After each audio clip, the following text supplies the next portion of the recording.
El estudio de Iberoamérica suele presentarse como un relato que comienza abruptamente en 1492. Sin embargo, para comprender la complejidad de nuestras sociedades actuales, es imperativo retroceder mucho más allá del contacto físico entre dos mundos. Este es el primer episodio de una serie de 23 entregas, más o menos, donde analizaremos la trayectoria histórica de la región, desde sus raíces prehispánicas hasta los desafíos actuales.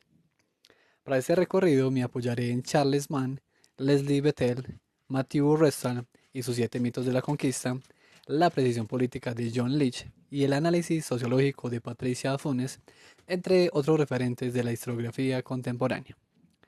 Hoy comenzaremos rompiendo el mito del continente vacío. A través de la síntesis de investigaciones recientes, descubriremos que en 1491, lo que hoy llamamos Iberoamérica, no era una naturaleza virgen esperando ser descubierta, sino un mapa vibrante de imperios, confederaciones y ciudades-estado que ya habían resuelto problemas de ingeniería, demografía y economía que el resto del mundo apenas comenzaba a imaginar.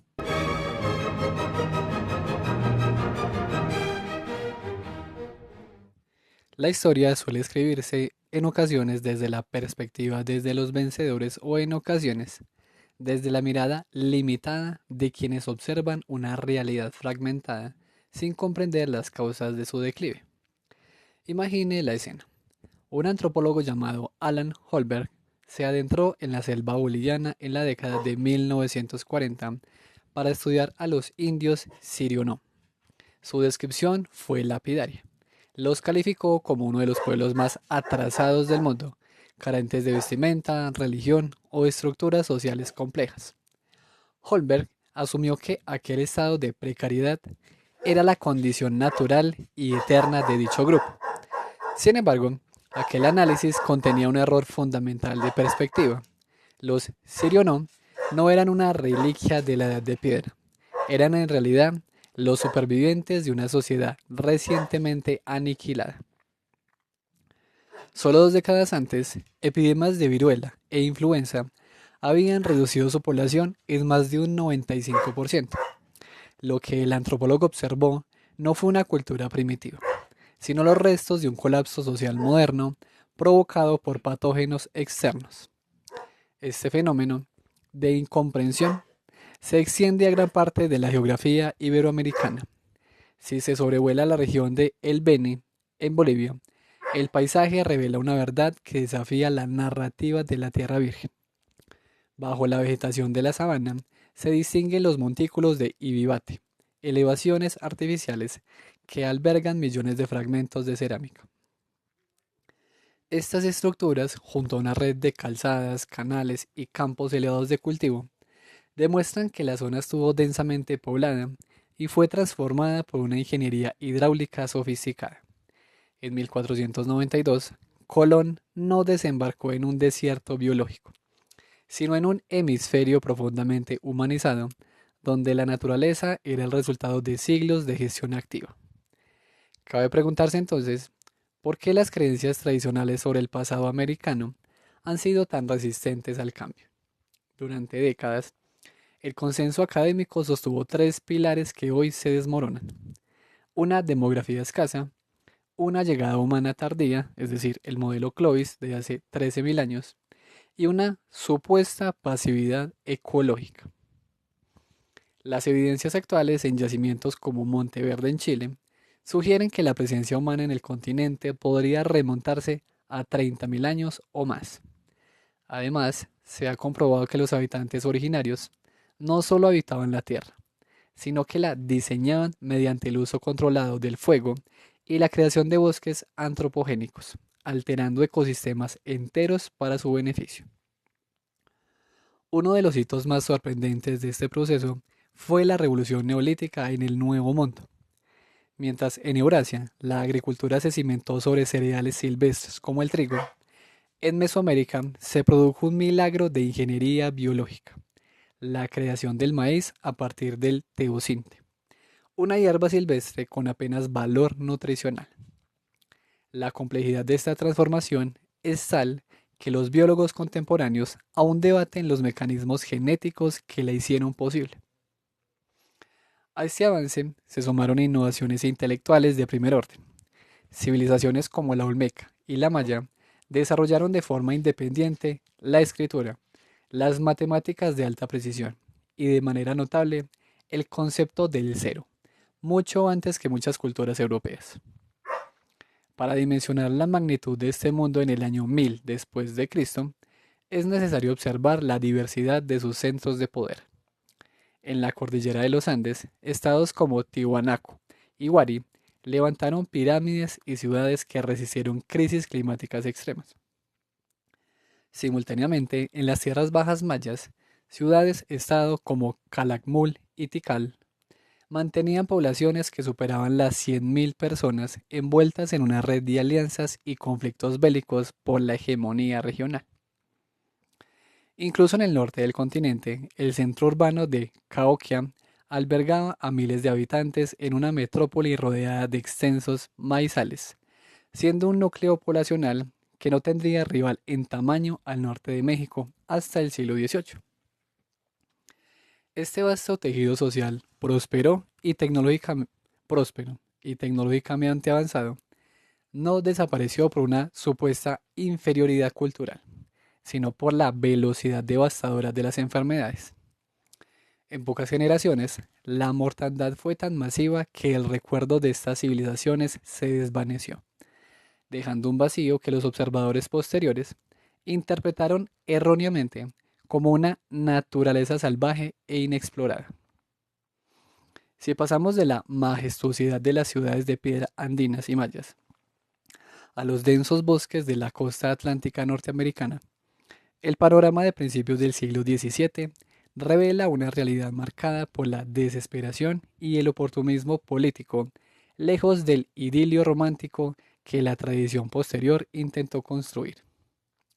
En marzo de 1621, una delegación indígena encabezada por Massasoit, el líder de la Confederación Wampanoag, se aproximó a los colonos ingleses recién asentados en Plymouth. La motivación de este encuentro no fue la hospitalidad desinteresada, sino una necesidad estratégica de supervivencia. Apenas 5 años atrás, una epidemia devastadora había reducido a su pueblo a una fracción de lo que fue. Mientras tanto, sus rivales, los Narragansett, permanecían intactos y listos para una invasión. Massasoit vio en los extranjeros y sus armas de fuego el contrapeso necesario para asegurar la integración de su nación. En este complejo tablero de ajedrez destaca la figura de Tiscuantum, conocido popularmente como Escuanto. Su historia personal es el reflejo de la tragedia y la resiliencia de la Tierra del Amanecer, como se denominaba a esta región. Secuestrado en 1614 por un capitán inglés y vendido como esclavo en España, Tiscuantum logró cruzar el Atlántico hacia Inglaterra y finalmente regresar a su hogar en 1619. Lo que encontró al volver fue desolador. Su aldea, Patuxet, era un cementerio a cielo abierto. Todo su mundo social había sido borrado por la enfermedad. Los colonos del navío Mayflower no fundaron su asentamiento en un bosque prístino. Literalmente, levantaron sus hogares sobre las ruinas y los restos óseos de la familia de Tiscuantum.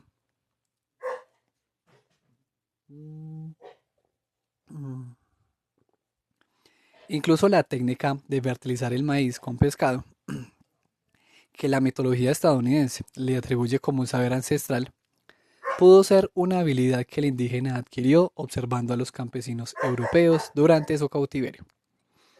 La supervivencia de la colonia de Plymouth, lejos de ser un triunfo del ingenio inglés, fue producto de la fortuna y de actos de pillaje. Los colonos, entre los que se encontraba John Billington, desembarcaron con una falta de preparación alarmante. Carecían de animales de carga, portaban equipo de pesca inútil y no tenían suministros para el invierno. Durante sus primeros meses se mantuvieron con vida gracias al saqueo sistemático de casas y tumbas indígenas, de donde sustrajeron las reservas de maíz que los fallecidos habían enterrado. Edward Winslow, uno de los líderes de la colonia, reconoció que sin aquel grano robado, el proyecto de Plymouth habría fracasado antes de comenzar la primavera.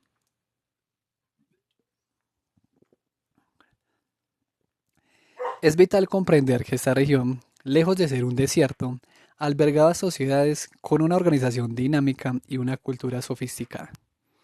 Los habitantes de la costa se movían estacionalmente para aprovechar los recursos del ecosistema y poseían un sistema educativo riguroso.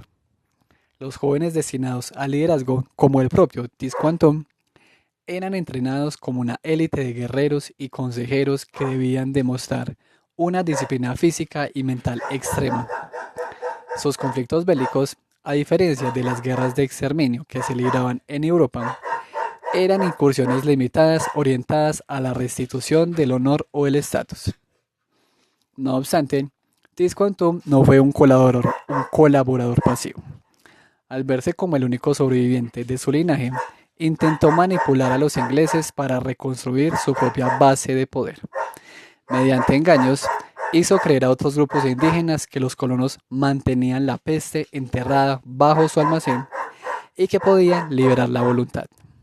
Su objetivo era socavar la autoridad de Massasoit y erigirse como el nuevo líder de la región. Cuando el engaño fue descubierto, Massasoit exigió su ejecución, pero los ingleses se negaron a entregarlo. Para los colonos, Tisquantum era un recurso demasiado valioso. Su capacidad como intérprete y mediador era la única garantía que tenían frente a un entorno que no comprendían.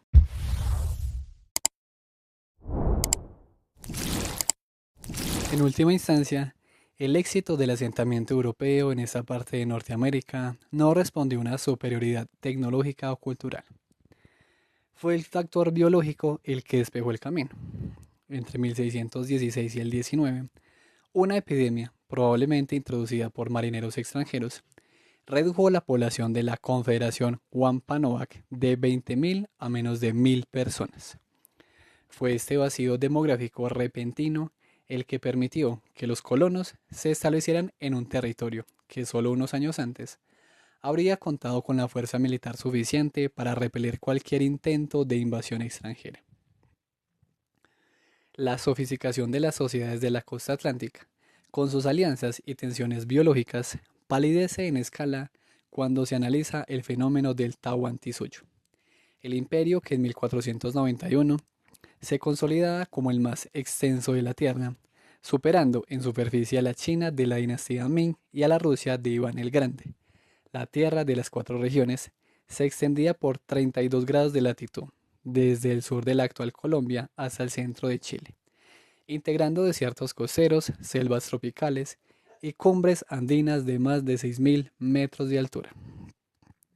Eh, el libro, el autor en el que me baso para hacer este primer video, pues efectivamente dice que el imperio fue más grande que el Ming, pero hay que aclarar que, o sea, yo busqué a ver si encontraba una contradicción, porque me pareció algo, no sé, algo problemática la afirmación, pero digamos que no encontré como una contradicción fuerte de que efectivamente el autor estuviera equivocado.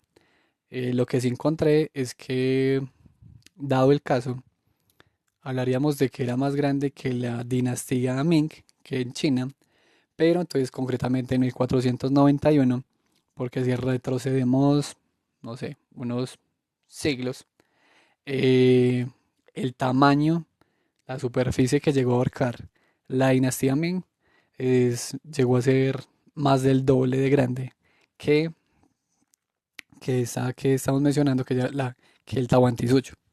Entonces, si el Tahuantinsuyo se podría decir que la superficie que ocupó llegó a ser más grande que la dinastía Ming o la Rusia de Iván el Grande, estaríamos hablando como de este año en concreto. Sino que el autor también lo usa sobre todo como porque a veces se ha planteado que las sociedades americanas eran como muy pequeñas y ese tipo de cosas, como que no, no sé, No hubo un imperio romano, por ejemplo, así extenso y no sé qué. Entonces, con este dato pues el autor también quiere como demostrar eso, que sí hubo eh, civilizaciones que se extendieron por una superficie bastante grande. Esta expansión no fue fruto entonces del azar, sino de una estructura burocrática sin parangón. Los Inca lograron unificar a cientos de grupos étnicos y lenguas mediante la imposición del runa sumi y el uso de los quipus, que eran un complejo sistema de cuerdas anudadas que permitía llevar una contabilidad y administración precisas en un imperio que curiosamente no utilizaba el dinero ni los mercados. El Estado funcionaba bajo un modelo de socialismo vertical, es decir, era dueño de toda la tierra y los recursos y mediante la mita, un sistema de servicio obligatorio, los campesinos construían infraestructuras y cultivaban los campos. A cambio, el imperio garantizaba alimentación, vivienda y vestido a través de una red de almacenes estatales tan eficiente que logró erradicar el hambre en una de las geografías más hostiles del planeta.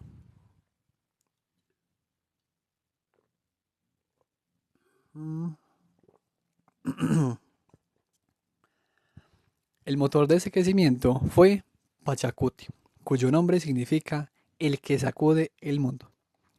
Tras repeler una invasión de los Chanca en 1434, reconstruyó Cusco para convertirlo en el eje del universo, revistiendo sus templos con placas de oro y cubriendo sus plazas con arena traída del Pacífico. Sin embargo, el sistema albergaba una debilidad estructural interna, el estatus de los muertos reales. En la cultura inca, las momias de los emperadores fallecidos, organizadas en linajes llamados panacas, conservaban todas sus posesiones y derechos políticos.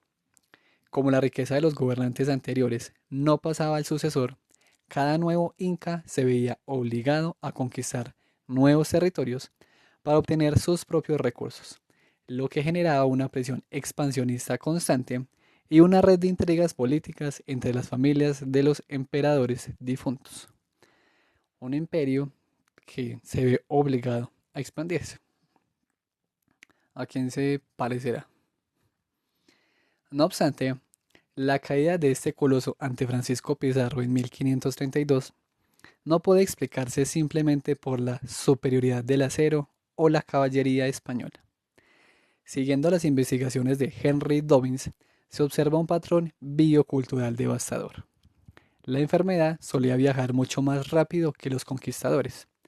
Hacia 1524, una epidemia de viruela que se había originado en el Caribe se propagó hacia el sur, azotando el imperio años antes de que el primer español pusiera un pie en territorio andino.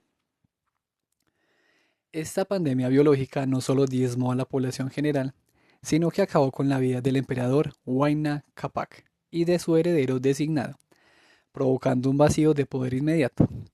El resultado fue una guerra civil fratricida entre Atahualpa y Huáscar, que fragmentó el imperio en su momento de mayor vulnerabilidad.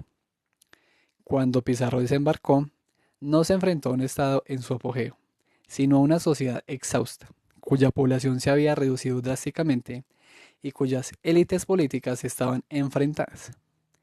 El encuentro en Cajamarca no fue la derrota de un imperio por una fuerza extranjera, sino el golpe final a los supervivientes de una catástrofe biológica y civil que ya había destruido las bases del Tahuantinsuyo.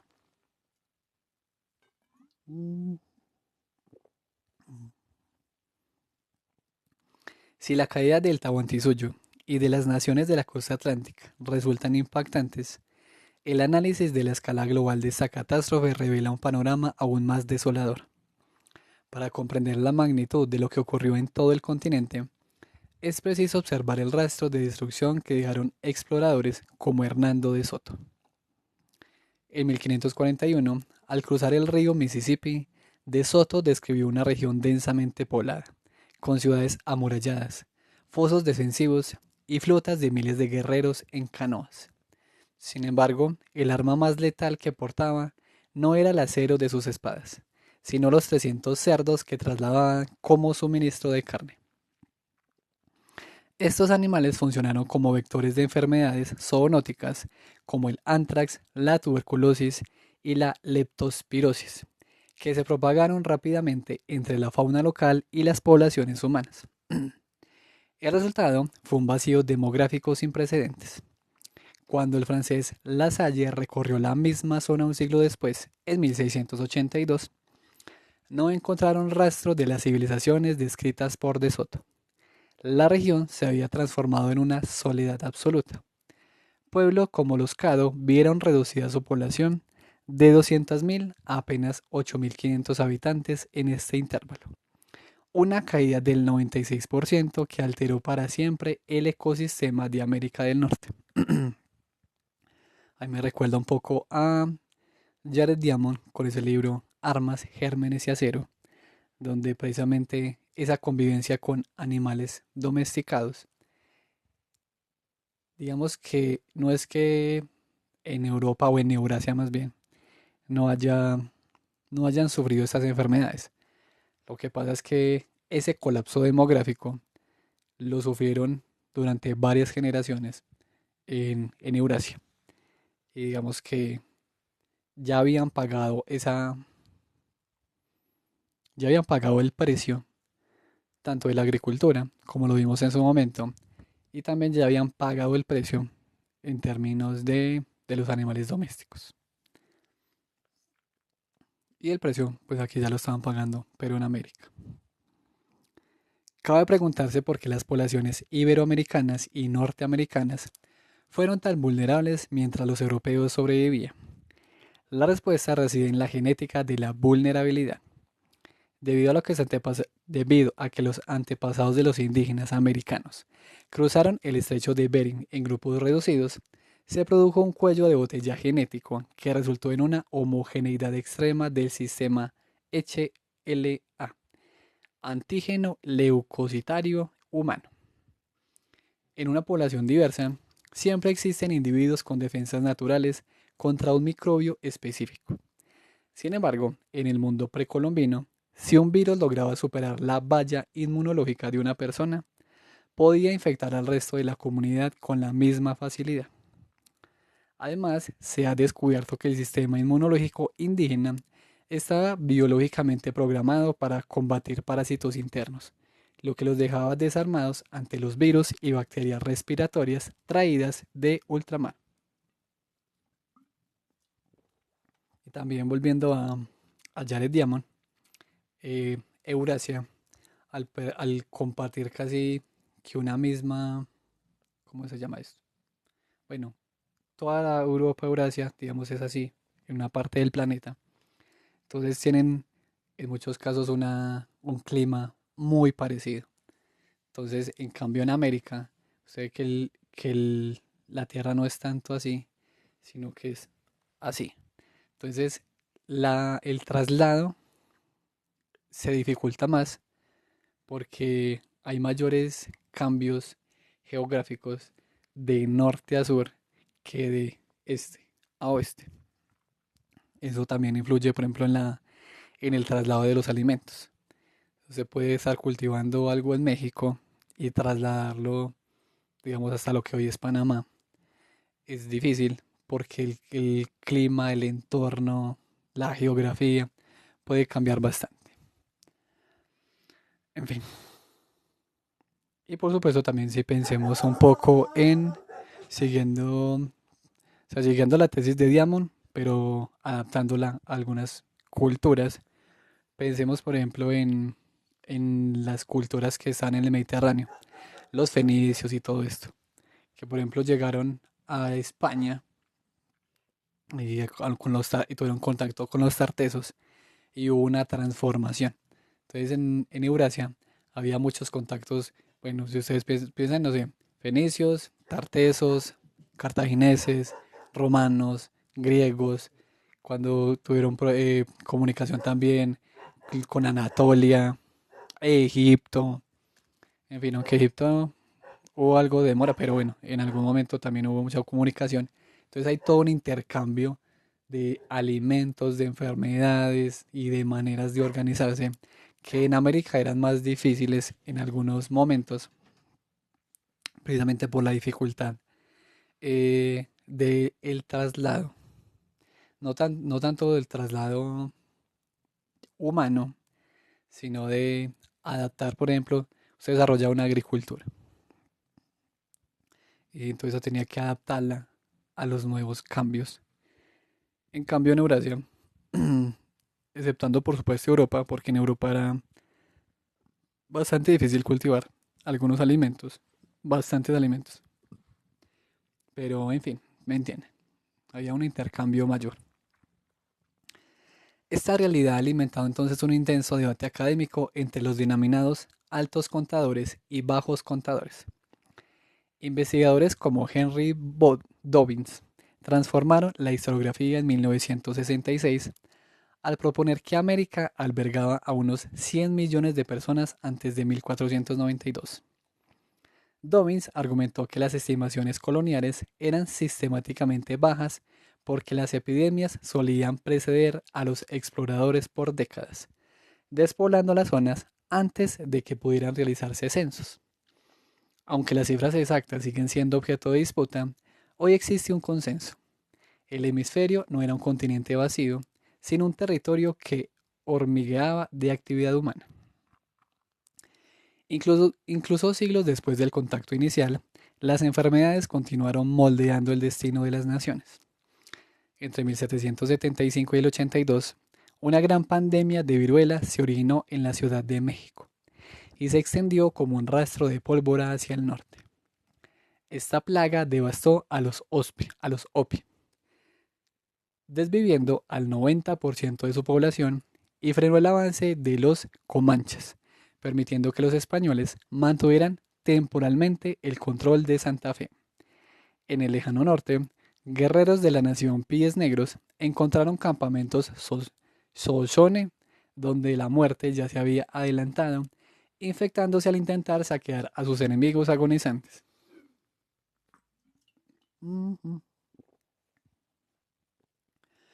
La consecuencia final no fue solo la pérdida de vidas, sino un colapso psicológico y social profundo.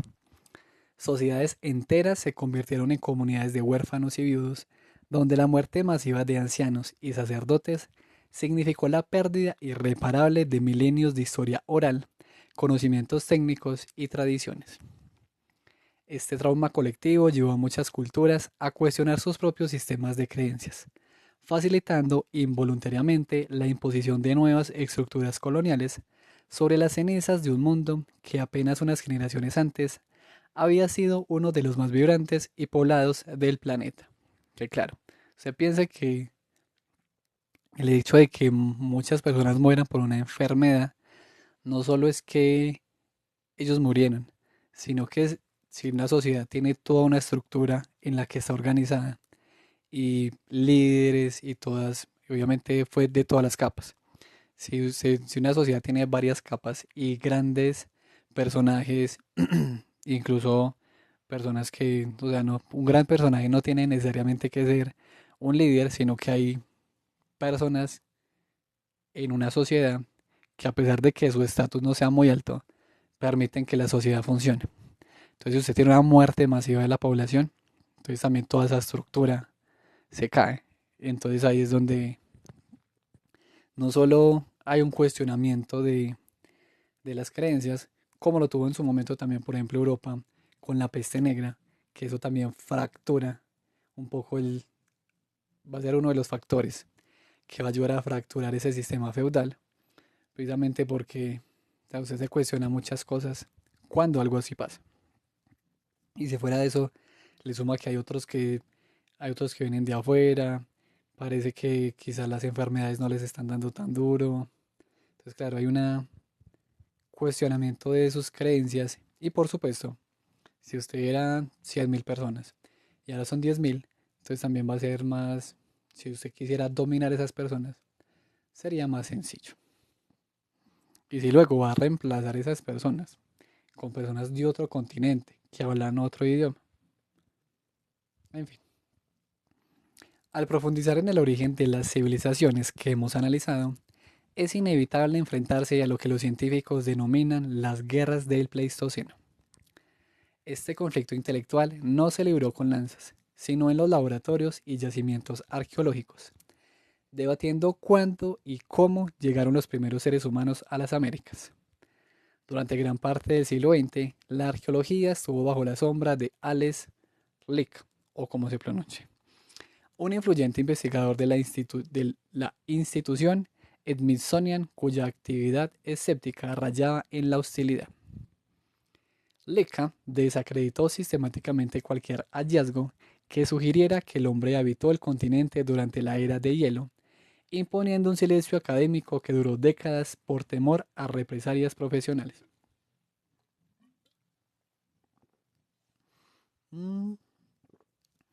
Sin embargo, el muro de escepticismo comenzó a agrietarse en Nuevo México. En 1908, George McHunkin, un capataz de rancho y ex esclavo, descubrió huesos de bisonte extinto en un barranco de Folsom. Años después, en el 27, los científicos confirmaron lo impensable: una punta de lanza incrustada entre las costillas de un animal desaparecido hacía milenios. Poco después, en el 29, un joven de 19 años, llamado Ridgely Whiteman, halló restos de mamut asociados a artefactos humanos en Blackwater Draw, dando origen a lo que hoy conocemos como la cultura Clovis. Para el 64, estos hallazgos se consolidaron en el consenso de Clovis. Esta teoría sostenía que hace unos 13.000 o 14.000 años, un corredor libre de hielo en el oeste de Canadá permitió a cazadores siberianos cruzar el puente terrestre de Beringia. Según la hipótesis de la sobreexplotación de Paul Martin, estos grupos fueron depredadores tan eficaces que provocaron una extinción masiva de la megafauna, como mastodontes y perezosos gigantes, en apenas 1000 años, mientras avanzaban hacia el sur. Pero este modelo, que parecía explicarlo todo, estaba a punto de colapsar a miles de kilómetros de distancia en el sur de Iberoamérica. El arqueólogo Tom DeJay demolió el dogma de Clovis I en Monteverde, Chile. Allí encontró pruebas irrefutables de un asentamiento humano de hace al menos 12.800 años. Si se considera que Monteverde se situó a más de 16.000 kilómetros del estrecho de Bering, resulta físicamente imposible que los descendientes de los cazadores Clovis hubieran recorrido tal distancia y establecido una cultura sedentaria en tan poco tiempo. Tras una amarga disputa que duró décadas, la comunidad científica tuvo que aceptar en el 97 que Monteverde era real, lo que situaba la llegada del hombre mucho antes de lo que permitía el corredor terrestre canadiense. Ante el descrédito de la ruta terrestre como única vía, ha cobrado fuerza la teoría de la ruta costera.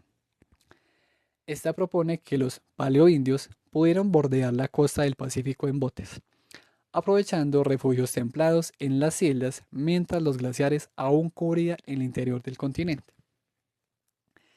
Esta vía marítima habría permitido el acceso en cualquier momento durante los últimos 40.000 años. Las investigaciones genéticas de científicos como Sergio Pena en Brasil refuerzan esta antigüedad.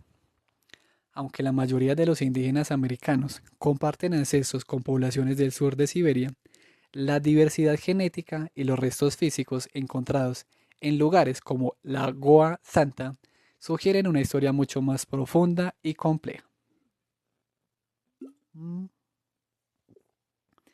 Hoy podemos afirmar que mientras gran parte del norte de Europa permanecía deshabitada bajo espesas capas de hielo, las Américas ya eran un mundo vibrante y poblado. El ser humano ha habitado este hemisferio durante 20.000 o 30.000 años, desarrollando una relación milenaria con el entorno que sentó las bases para las grandes transformaciones agrícolas e ingenieriles que analizaré a continuación. Si las guerras del Pleistoceno definieron el momento de llegada del ser humano al continente, el surgimiento de las civilizaciones en el norte chico de Perú y en Mesoamérica marcaron el inicio de una sofisticación tecnológica sin precedentes. hacia el año 3200 a.C., mientras en Mesopotamia florecía Sumeria, en el valle de Fortaleza, en la costa peruana, ya se levantaban estructuras públicas a gran escala. Este hallazgo sitúa a Iberoamérica como una de las verdaderas cunas de la humanidad, al nivel de las grandes culturas del Nilo o el Indo.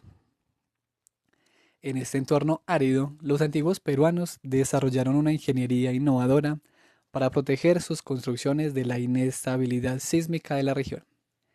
Utilizaron la técnica de las shikra, bolsas de red fabricadas con fibras vegetales y rellenas de piedras que servían como bloques de cimentación flexibles, permitiendo que los edificios absorbieran las ondas de los terremotos sin colapsar.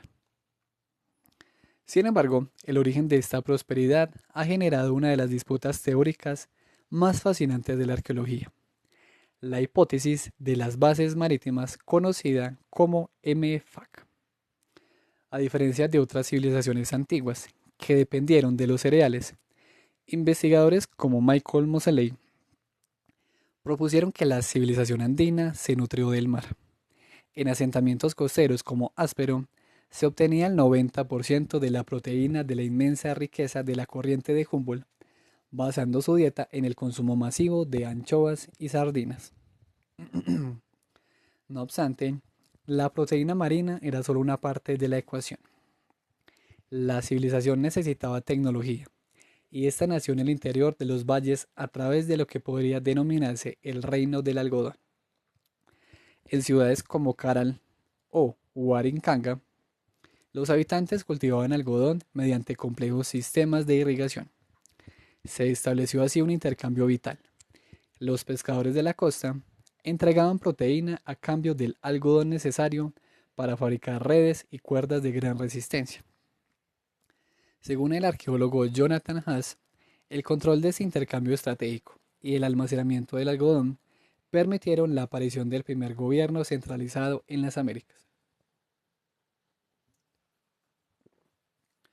Simultáneamente, en Mesoamérica se gestaba lo que representa posiblemente la mayor proeza de ingeniería genética de la especie humana, la invención del maíz.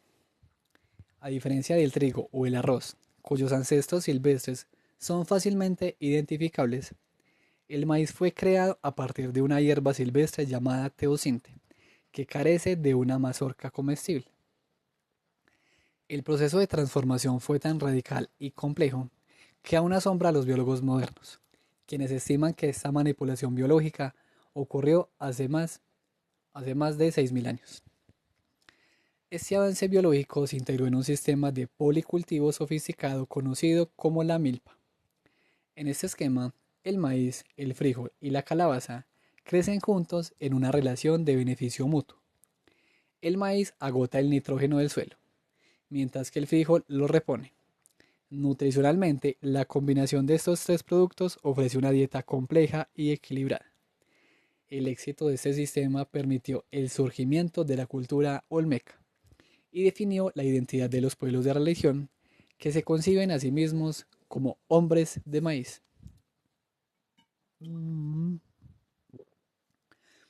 Resulta sorprendente que pese a ser dos centros de innovación masiva, Mesoamérica y los Andes permanecieron prácticamente aislados durante milenios. La geografía impenetrable de las montañas y selvas en el Istmo de Panamá y el territorio colombiano impidió el contacto fluido, lo que mencionaba antes. El maíz fue el único gran producto que logró viajar desde México hasta los Andes, donde no se convirtió en el alimento básico de la población, rol que cumplía la papa, sino en un grano de prestigio reservado para la élite y utilizado fundamentalmente en la elaboración de la chicha, la bebida sagrada de los rituales andinos. Mientras los cimientos de la civilización andina se consolidaban en el algodón y la proteína marina, en Mesoamérica surgía una sofisticación intelectual que desafiaría las cronologías tradicionales.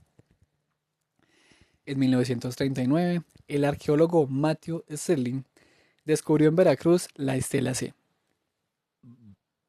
cuya fecha inscrita equivalía al 3 de septiembre del año 32 a.C. Este hallazgo fue revolucionario. Demostró que los olmecas poseían conocimientos avanzados de escritura y matemáticas, incluido el concepto del cero, siglos antes de que los mayas alcanzaran su apogeo. Este descubrimiento alimentó el debate sobre si los olmecas fueron la cultura madre de Iberoamérica o una de varias culturas hermanas que evolucionaron en una competencia creativa constante. La escala de la urbanización olmeca resulta asombrosa. San Lorenzo, la primera gran urbe de Norteamérica, fue construida sobre una plataforma artificial masiva que requirió el movimiento de millones de metros cúbicos de roca. En este centro, así como en la venta, se erigieron pirámides de arcilla y las famosas cabezas colosales de piedra. La sofisticación olmeca no se limitaba a la arquitectura. Utilizaban espejos de magnetita, pulidos con tal precisión que podían proyectar imágenes o iniciar fuegos, y practicaban la modificación corporal, como símbolo de estatus y distinción cultural.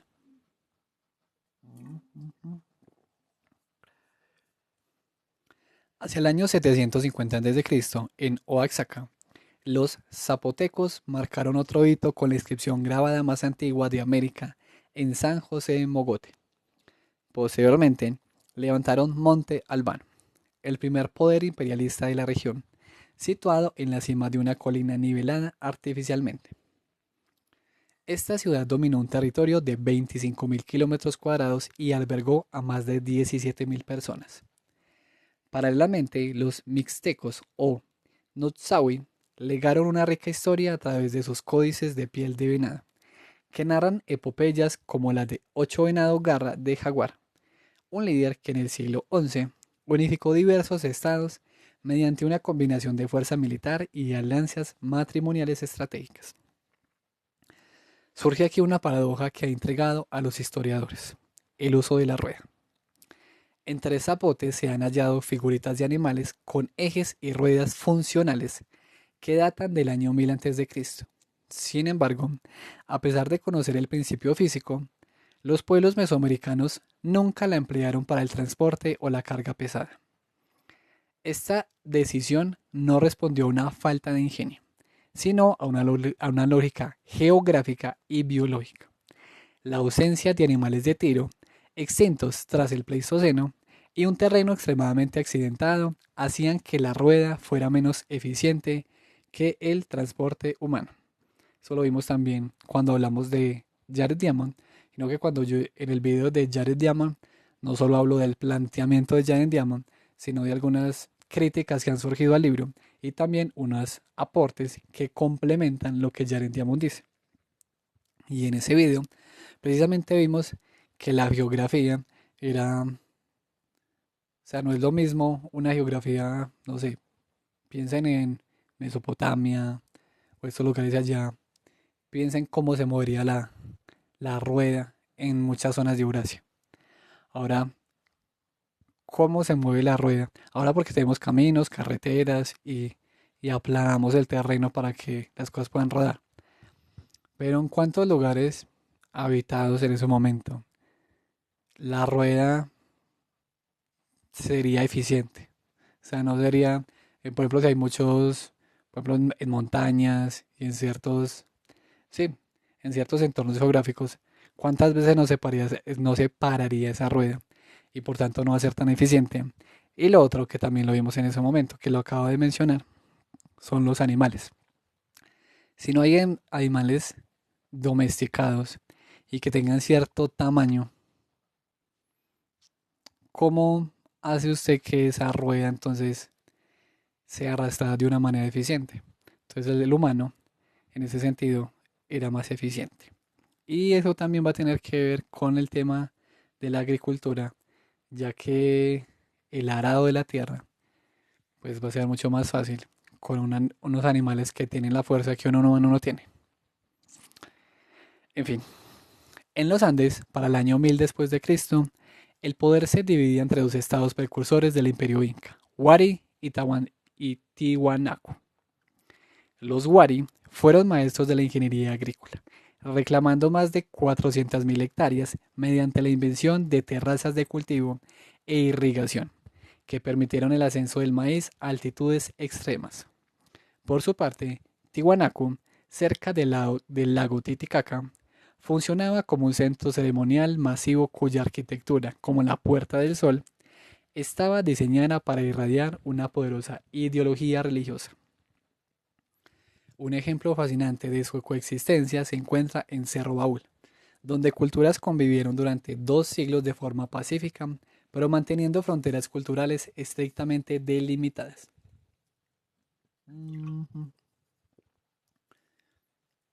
Finalmente, el relevo tecnológico en la costa peruana lo tomó el imperio de Chimor, cuya capital, Chan Chan, se convirtió en la metrópolis de adobe más grande del mundo antiguo. Los Chimó ejecutaron proyectos de irrigación tan ambiciosos que algunos investigadores los interpretan como demostraciones de poder estatal frente a las crisis climáticas. Fue este vasto bagaje de sofisticación cortesana, tecnológica y administrativa el que los incas heredaron y absorbieron tras conquistar Chimor en el siglo XV, consolidando el imperio que apenas décadas después enfrentaría el impacto irreversible de la llegada europea. Si la sofisticación técnica de los Andes y Mesoamérica permitió el surgimiento de imperios, fue la capacidad de estas sociedades para gestionar intrigas políticas a gran escala lo que definió su auge. Un momento decisivo ocurrió el 14 de enero de 378 después de Cristo, en la ciudad-estado de Mutal, hoy conocida como Tikal. Ese día su rey Chat Tok Ik Ak falleció, coincidiendo con la entrada de una fuerza militar extranjera liderada por Siyap Kak, un general vinculado a la metrópolis de Teotihuacán. Esta intervención no fue un evento aislado, sino el inicio de una nueva era en la que Mutal se transformó en el eje de una red comercial y diplomática que conectó a gran parte de Iberoamérica. Esta nueva hegemonía, sin embargo, desató una rivalidad épica contra la otra superpotencia de las tierras bajas, Can o Calakmul. Durante lo que se conoce como la Guerra de los 100 Años Maya, Can implementó una estrategia de cerco, aliándose con estados vasallos como Caracol para asfixiar a su rival. En el año 562 d.C., Can lanzó un ataque coordinado, guiado por la posición astronómica del planeta Venus, que saqueó Mutal y sumió a la ciudad en un silencio arqueológico de casi un siglo. Aunque Mutal logró resurgir y derrotar a Can en el 695 d.C., el esfuerzo bélico agotó a ambas naciones, dejándolas vulnerables ante los cambios que se avecinaban.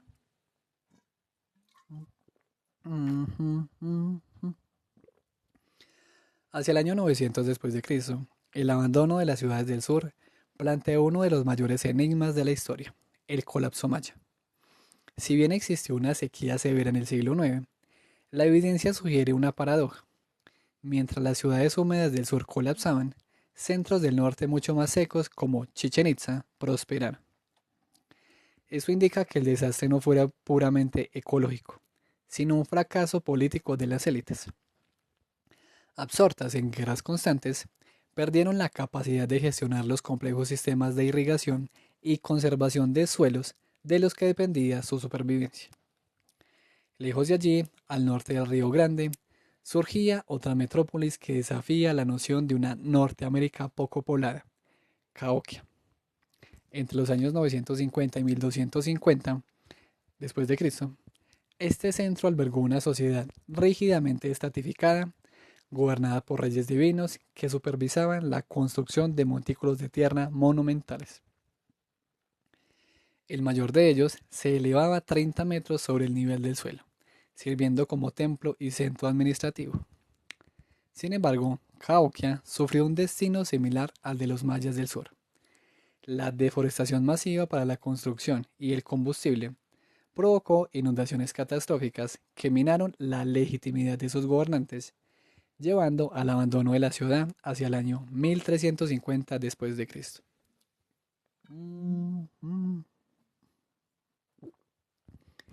Es fundamental entender que ninguno de estos pueblos era un observador pasivo de su entorno. Los habitantes de Iberoamérica y Norteamérica fueron ingenieros ambientales que transformaron el continente de manera sistemática. Mediante el uso controlado del fuego, grupos como los Haudenosaunee mantenían los bosques abiertos, eliminando la maleza para fortalecer la caza y creando huertos inmensos de castaños y nogales.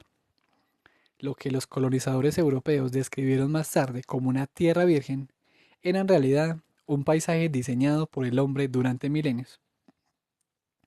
La apariencia de bosque impenetrable que encontraron después de 1492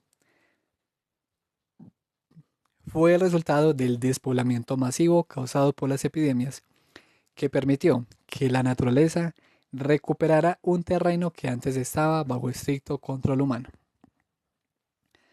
Si pasamos de las intrigas políticas de las tierras bajas mayas y las metrópolis del Mississippi hacia el sur, nos encontramos con uno de los mayores mitos de la geografía iberoamericana: la idea del Amazonas como una selva virgen e impenetrable.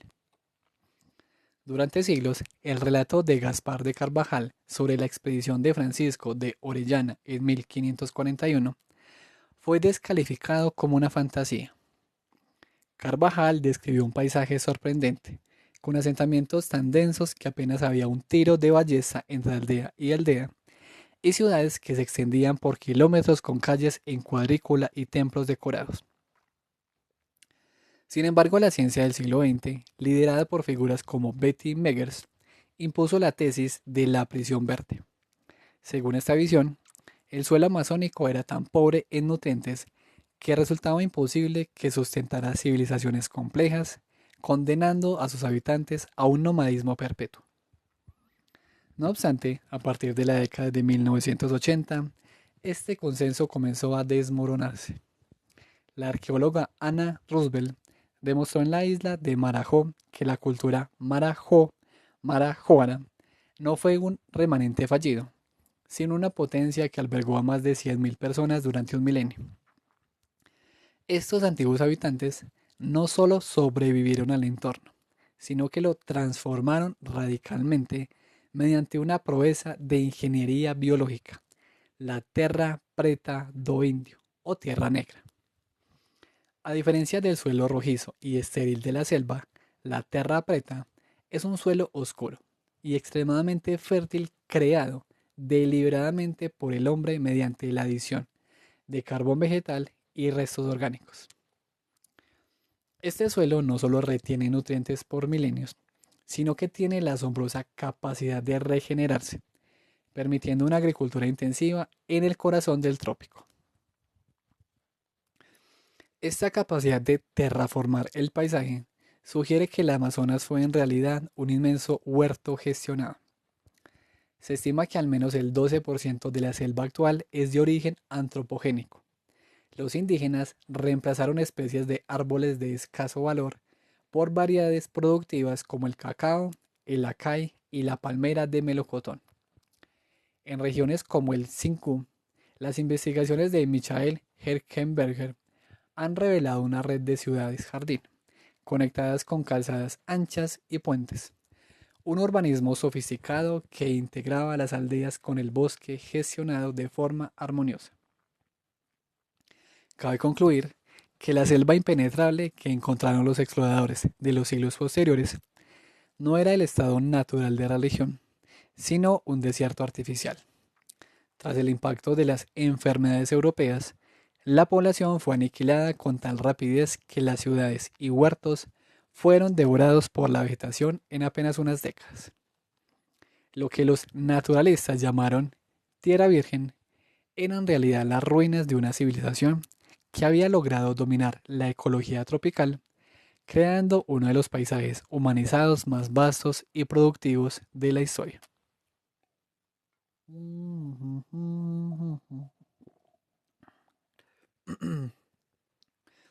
Al adentrarnos en el desenlace de esta narrativa, es preciso confrontar uno de los conceptos más provocativos de la historiografía contemporánea: la noción de la naturaleza artificial.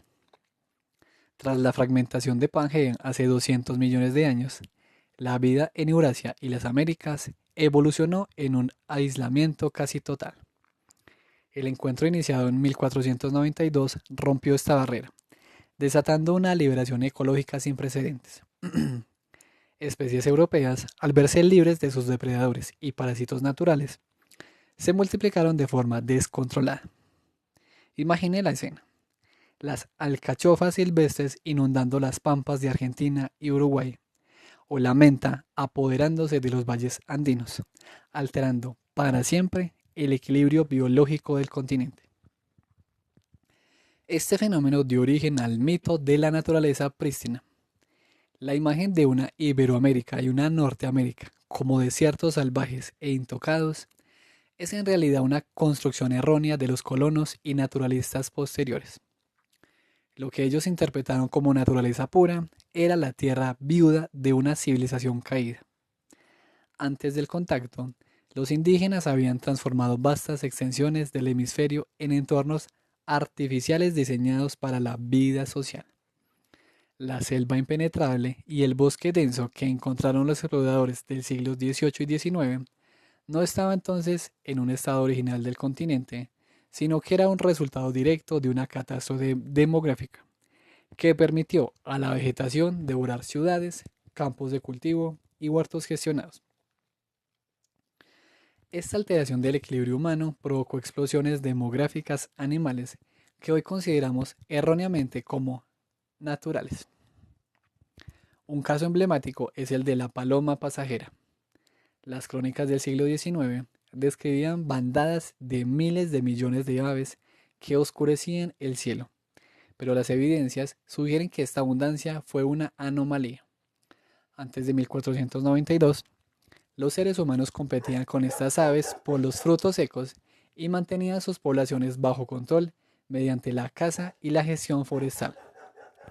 Al desaparecer la aparición humana, las aves experimentaron un crecimiento demográfico masivo, alimentándose de los restos de los maizales abandonados.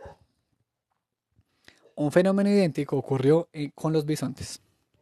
Cuando la expedición de Hernando de Soto recorrió el sureste de lo que hoy es Estados Unidos en el siglo XVI, sus cronistas registraron una densa población humana, pero ni un solo bisonte. Fue solo un siglo después cuando exploradores como La Salle llegaron a la región, que encontraron un territorio vacío de hombres, pero rebosante de estas manadas. Los bisontes se expandieron hacia el este y el sur solo después de que sus gestores y cazadores humanos hubieran perecido. Es fundamental reconocer que los habitantes originarios fueron ingenieros ambientales activos. Desde las terrazas de irrigación en los Andes hasta la transformación de una cuarta parte de la selva amazónica en huertos antropogénicos, el paisaje era una obra de arte y técnica. En Norteamérica, el uso sistemático del fuego mantenía los bosques abiertos y limpios, similares a parques, facilitando la recolección y la caza. Si aceptamos que el paisaje americano fue construido y gestionado durante milenios, la idea de dejar la naturaleza sola para conservarla resulta paradójica. El estado en que los europeos encontraron el continente no era un equilibrio ecológico milenario, sino el de un sistema en profundo desorden tras la pérdida de los seres humanos que, con su ingenio, habían mantenido la armonía de este mundo hasta 1491.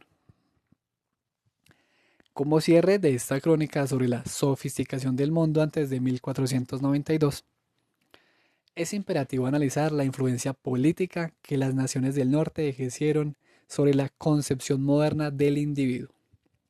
El escritor Vladimir Nabokov, al huir de la opresión europea en 1940, quedó fascinado por el trato igualitario de los oficiales estadounidenses, una actitud carente de la servidumbre aristocrática del viejo mundo.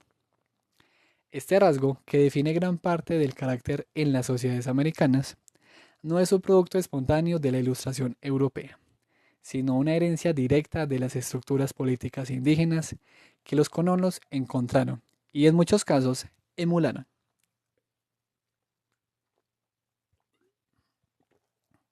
Mm. El ejemplo más nítido de esta sofisticación es la Confederación Haudenosaunee, conocida también como la Liga Iroquesa.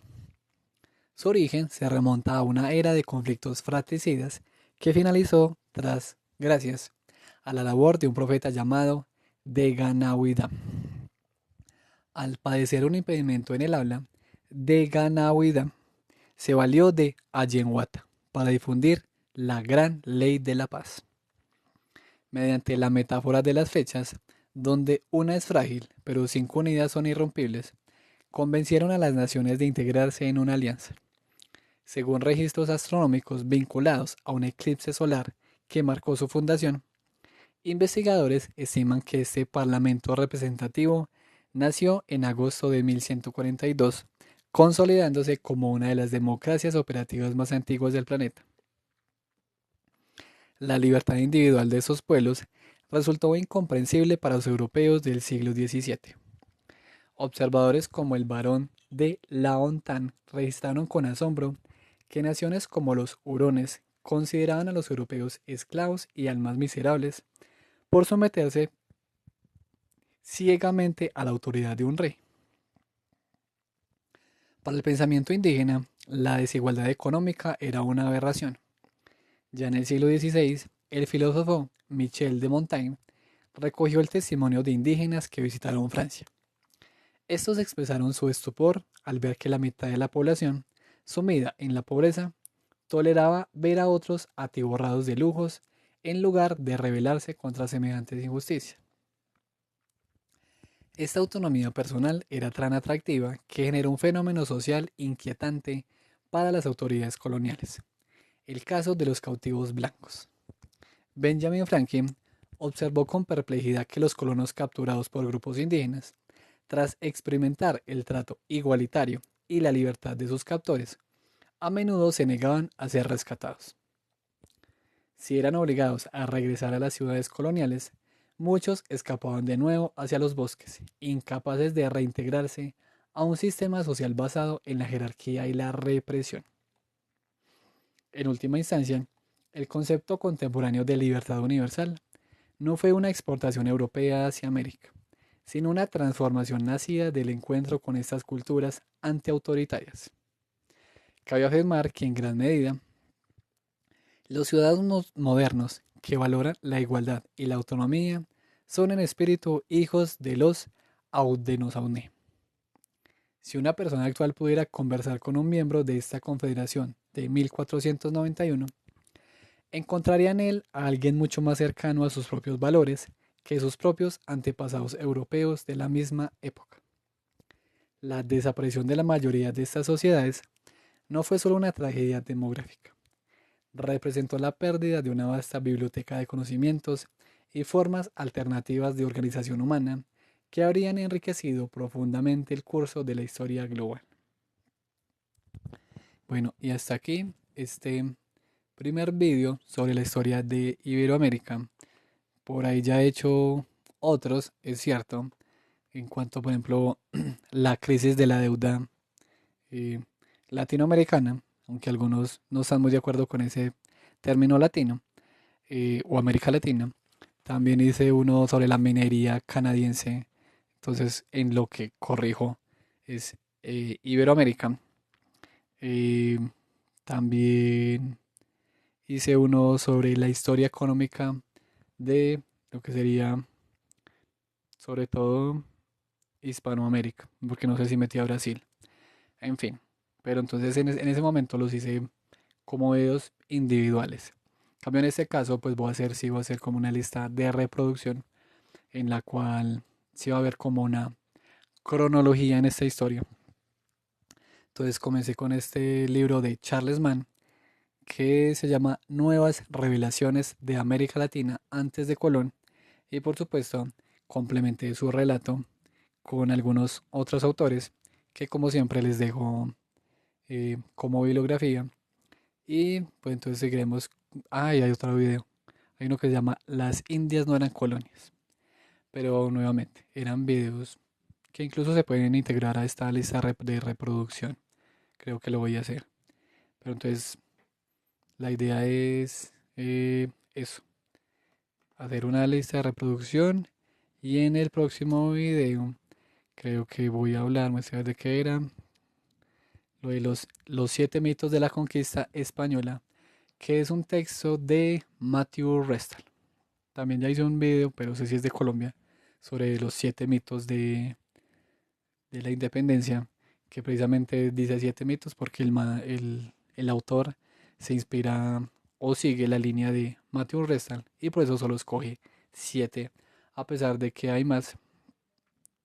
Entonces antes, me parece interesante antes de empezar, digamos, de hablar de historia como tal, aunque eso también obviamente es historia, pero antes de hablar de empezar a decir, no sé, que Brasil esto, que México lo otro, no sé qué, me parece interesante tocar estos temas, como para reflexionar un poco, por ejemplo, en este caso, de qué era América antes. Y luego hablaremos entonces, si hablamos vamos a hablar de la llegada de los españoles, pues hablar de algunos mitos de precisamente esa llegada. En fin, nos vemos luego.